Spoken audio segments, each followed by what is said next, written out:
शुक्ला को मनाने के लिए इंद्र का दूती को भेजना। शुक्ला अपनी सखियों से बोली कि पुराणों में पूर्व समय हमने ऐसा धर्म सुना है, फिर पतिहीन होकर अकेले भोग के पदार्थ कैसे भोजन करके पापनी हो। इससे आप बिना अपने स्वामी के जीव को शरीर में धारण न करेंगी। विष्णु जी बोले कि हे राजन वे, इस प्रकार से उत्तम पातिव्रत धर्म शुक्ला ने कहा। उसी समय वे सब श्रेष्ठ स्त्रियां अति हर्षित हुई। वह नारियों को गत देने वाला परम उत्तम पातिव्रत धर्म सुनकर धर्म वत्सल महाभाग्यवती उस शुक्ला की सब स्तुति करने लगी। वे सब स्त्रियां वह ब्राह्मण लोग वह सब देव भी उसकी स्तुति करने लगी। उस शुक्ला का ध्यान वह पति की कामना विचार कर इंद्र अपने लोक में बहुत प्रसन्न हुए। वह शुक्ला का परम भाव विचारने लगे। वह फिर कहने लगे कि इस शुक्ला का भाव वह धैर्य हम पतित करा देंगे, इसमें कुछ संशय नहीं है। तुरंत देवराज ने कामदेव का स्मरण किया।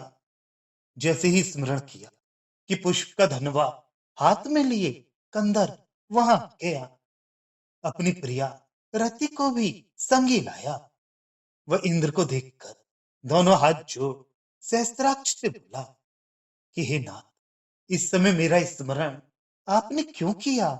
जो कार्य हो सब भाव से आज्ञा दीजिए। यह सुन इंद्र बोले कि ये महाभागा शुक्ला पातिव्रत धर्म में परायण है।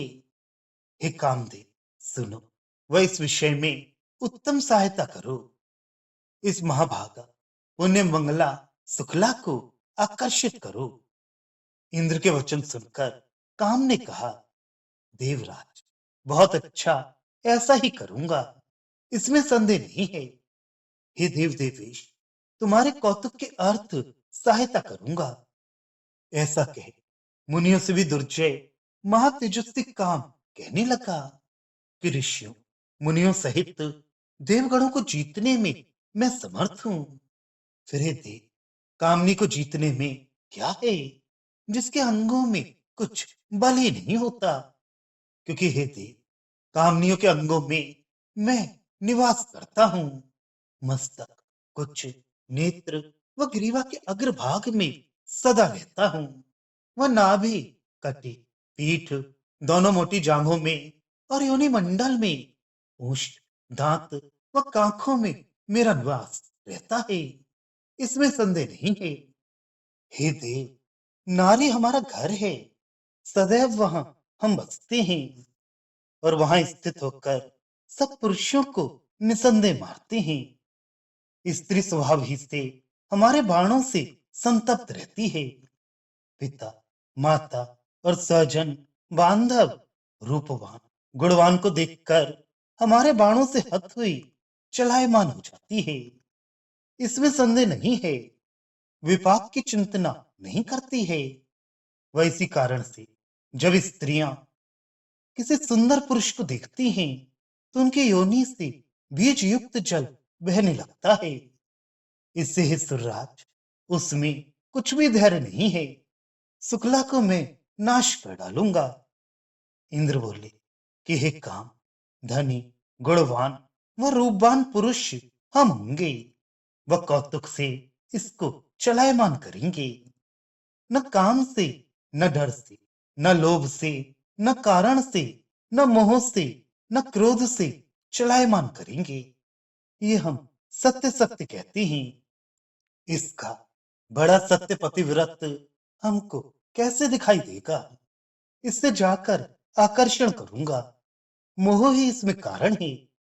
इस प्रकार कामदेव को आज्ञा देकर इंद्र जी चले गए, जो कि स्वभाव ही से रूपवान, गुणवान है। सब भूषणों की शोभा से अंग युक्त, वह सब भोग विलास की सामग्री समेत भोग लीला से समाकीर्ण हो। वह सब प्रकार से उदारता युक्त हो इंद्र, जहां वह पतिव्रता देवी कृकल की स्त्री शुक्ला थी, वहां अपनी लीला, गुण रूप व भाग जाकर दिखाया। परंतु उसने इनके रूप वह धन संपदा की ओर देखा ही नहीं। जहां जहां वो जाए वहां देखे तो इंद्र आगे खड़े। वह साभिलाषा मन से स्थित उन्हें इंद्र को देखे।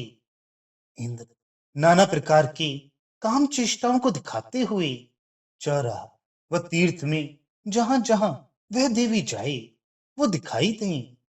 वह सहस्त्राज वहां उसको भी देखे। फिर इंद्र ने एक दूती को भेजा। वह उसके पास गई। वह महाभाग्यवती शुक्ला से बहुत हंसकर बोली कि अहो शक्ति, अहो धैर्य, अहो कांति व अहो क्षमा। इसके रूप की तो कोई नारी ही संसार में नहीं है। हे कल्याणी, तुम कौन हो? वो किसकी भार्या हो? वो जिसकी तुम गुणवती भार्या होगी वह पुरुष पुण्यवान धनी पृथ्वी में होगा।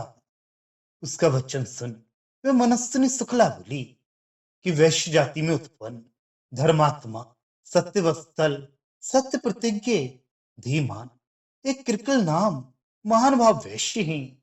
हम उन्हीं के भार्या हैं। तुमसे सत्य ही कहती हैं। सो सुधी धर्मात्मा, हमारे भर्ता तीर्थ यात्रा करने को गए हैं। हे महाभागे, उन हमारे भर्ता को गए हुए इस समय 3 वर्ष बीत गए हैं। इससे उन महात्मा बिना हम अत्यंत दुखित थे। ये सब हमने अपना वृतांत तुमसे कहा। वह आप जो हमसे पूछती हैं तो आप कौन हैं? वह क्यों हमको पूछती हैं? उनका वचन सुन वह दूती उससे आभाषण कर फिर बोली कि भद्रे, हमको पूछती हो तो सब हम तुमसे कहती हैं। हे वरवाणी, हम तुम्हारे पास किसी कार्य के लिए आए हैं।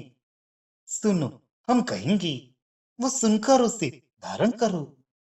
हे वरान्य, जो निर्दयी भर्ता तुमको छोड़कर चला गया उसको लेकर तुम क्या करोगी? वो सुंदर आचार समन्वित तुमको छोड़कर जो पापी चला गया है। हे बाले, अब नहीं जानती कि कहीं मृतक हो गया या जीता है।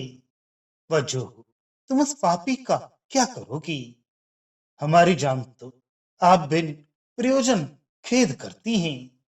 अपने इन दिव्य स्वर्ण समान दीप्ति वाले अंगों को क्यों नष्ट करती हैं? बाल्यावस्था में मनुष्य इस सुख को नहीं पाता जो कि युवावस्था में पाता है। क्योंकि बाल्यावस्था में शरीर में बल तो रहता ही नहीं। इससे क्रीड़ा का सुख उसको नहीं मिलता। वैसे ही वृद्धावस्था में भी क्रीड़ा का सुख नहीं मिलता। क्योंकि बुढ़ापे के मारे सब इंद्रियां शिथिल हो जाती हैं। इससे हे वरान्य, जब सुख व भोग तरुण अवस्था ही में भोगे जाते हैं। जब तक तरुणता रहती है तभी तक मनुष्य भोग विलास करते हैं। वह सुख भोग आदि सब में अपनी इच्छा से मनुष्य क्रीड़ा करता है। जब तक तरुणता है तभी तक भोग भी है। सो हे भद्रे, जब तरुणावस्था चली जाएगी तो फिर क्या करोगी? हे देवी, जब वृद्धावस्था आएगी तो कुछ भी कार्य सिद्ध ना होगा। क्योंकि वृद्ध सुख करने की इच्छा करता है परंतु कुछ कार्य तो उससे होता ही नहीं। सुख कैसे करे? वैसे जैसे जब वर्षा हो जाती है तब सेतु का बांधना वृथा होता है। वैसे ही तारुण्य बीत जाने पर सुख करने का अनुभव है। इसे सुख भोगो व मधु माधवी आनंद से पान करो। हे चारुलोचनी, देखो ये काम बाण तुम्हारे अंगों को जलाई देते हैं। रूपवान गुणवान धनी व युवा यह पुरुष तुम्हारे लिए आया है।